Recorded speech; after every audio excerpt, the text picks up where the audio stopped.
Forgiveness is really hard if you're not empowered by Christ. You see, when Jesus tells his disciples to forgive 70 times 7 times, he's not saying that you only need to forgive 490 times, because I'm sure people calculated that.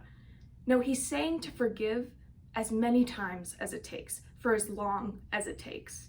And that can feel overwhelming if you are not empowered by Christ. The power that he gives us to forgive isn't limited by our pain. And in fact, you can see that because as he's teaching the disciples about forgiveness, he's fully aware of the pain that awaits him on the cross. Now, I'm sure that yesterday's challenge was not easy. And if we're being honest, some of you may not have been able to bring yourself to forgive those who have hurt you. It feels impossible, insurmountable, like a mountain that you can only look at but can never conquer.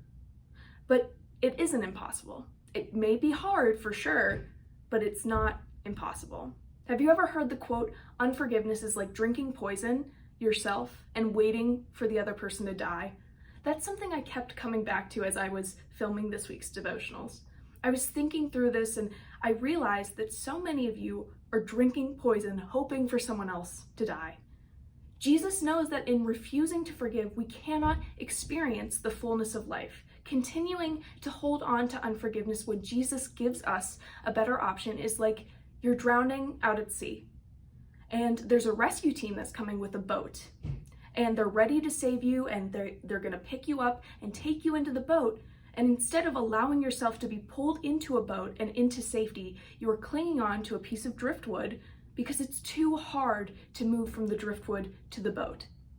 See how ridiculous that sounds? And yet, it still feels impossible.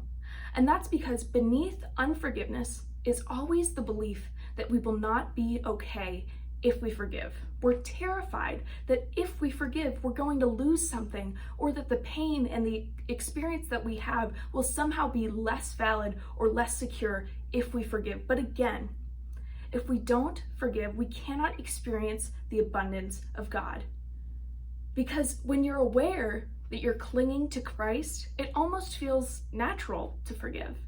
So again, I'm going to encourage you to think about who you need to forgive and to release the anger that you hold against them.